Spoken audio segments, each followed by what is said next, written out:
farming has changed to what we used to have 10 years ago, 20 years ago.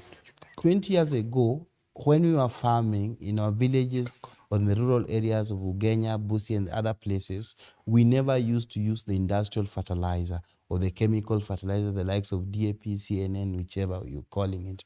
We only used to have the manure, the cow manure, or some of the lands were very virgin and they could always produce good maize or any other crop that you have planted without adding industrial fertilizers. Over the years, currently you cannot even plant anything without having fertilizer, the planting one, the DAP, the top dressing one. So what has happened over the years, when it rains, that fertilizer has some chemicals. So those chemicals go to the river, the water sources. They're able to contaminate the water sources, and that becomes dangerous in terms of consumption. So I think we also need to change. I mean, we want to take this opportunity also to ask the government, whichever the fertilizer that is in the market, to ensure that that particular fertilizer doesn't have some chemicals that pollute the environment and also pollute the water. Leave alone that we also have some pesticides and herbicides that we use that are very, very harmful. And when it rains, that those impurities and those chemicals are taken to our water sources, and our cows drink that water, our sheep drink that water, and even some of us bathe that water. We drink that water.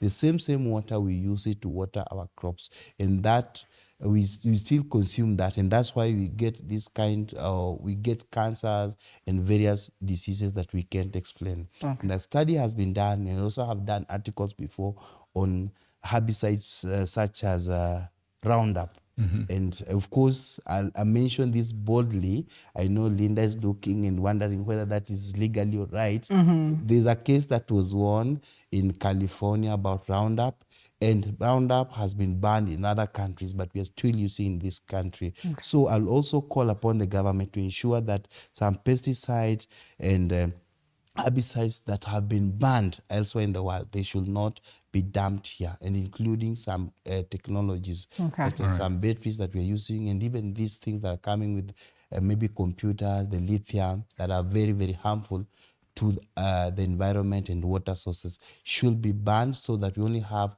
products that are safe for us in this particular country. And if we are consuming things that are not safe, then we are killing the posterity. All right. Yeah, thank you. All right. Now, before we shifted there, we needed to hear from Emmanuel, but I understand there's a wonderful demonstration here that we would like to see. And as Linda proceeds to set that up for us, Emmanuel, you were telling us about where you actually source the water. And talk to us a little bit about the challenges.